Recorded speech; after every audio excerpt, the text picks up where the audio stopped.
E diálise, o que é, quando é importante, como que a gente faz, quando que chega nesse momento, como que é? Me conta um pouco mais sobre isso. Com certeza. A diálise faz parte do que a gente chama de terapia renal substitutiva, então ela vai substituir o rim. Quando o rim já está com uma capacidade de filtração muito baixa, então a gente fala menos de 15%, menos de 15 mililitros por minuto. Então, a gente precisa que tenha esse apoio externo ao nosso corpo, porque senão o excesso de toxinas vai realmente causar uma série de sintomas para os pacientes. Então, a partir desse momento que a filtração está muito, muito baixa, eu preciso entrar em diálise. Existem alguns outros motivos que também podem levar à diálise, e às vezes eles são combinados, inclusive, não é um isolado, mas eu comentei que o rim tem vários papéis, né? E o mais comum é esse que a gente conhece, o da filtração. Mas o rim produz uma série de hormônios. O rim controla alguns eletrólitos, né? Então, potássio, sódio.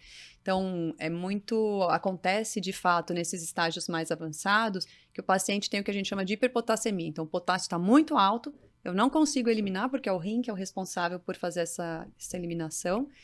E isso pode afetar o coração. Então, aí eu preciso também entrar em diálise. Às vezes, a própria ureia fica muito elevada, que é uma toxina, e aí com isso o paciente começa a ter vários sintomas, como uma coceira super intensa, náusea, então vários sintomas, e aí você vai somando essas coisas, ou tendo um ou outro, e você fala, putz, a partir daqui eu preciso que o paciente faça a diálise. E na diálise a gente tem duas modalidades, uma é a hemodiálise, que é a maioria dos casos no Brasil, então estamos falando de 93, 94% dos pacientes fazem hemodiálise, no qual ele vai até uma instituição, ele é conectado à máquina, né, a máquina de diálise, e lá é feita toda essa filtração. Normalmente os pacientes vão 3 vezes por semana, ficam lá por 4 horas, e a máquina faz o papel, faz as vezes aí do rim, nesse ponto da filtração. A outra modalidade é a diálise peritoneal, que aí é uma modalidade que o paciente faz em casa, e o peritônio, que é uma membrana que a gente tem aqui no nosso abdômen, que vai fazer as vezes de filtro. Então, ele tem que fazer o acompanhamento na clínica, mas ele só vai ali mensalmente para ver como estão as coisas, fazer os exames, mas diariamente o próprio peritônio em casa dele vai fazendo essa filtragem.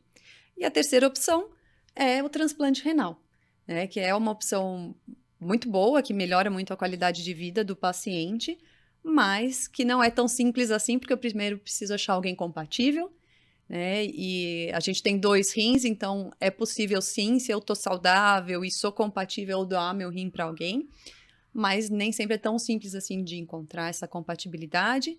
E também o paciente precisa estar em condições, né? Então precisa ver como que ele está no geral, se ele consegue passar pela cirurgia do transplante e depois que esse paciente tem que usar alguns medicamentos que a gente chama de imunossupressor, que é para evitar que o nosso corpo ache que aquele rim que é externo, né, um corpo estranho, que ele queira lutar com esse rim e acabe destruindo ele. Então eu preciso tomar esse cuidado para manter o rim lá até ele por muitos anos aí enquanto ele estiver funcionando.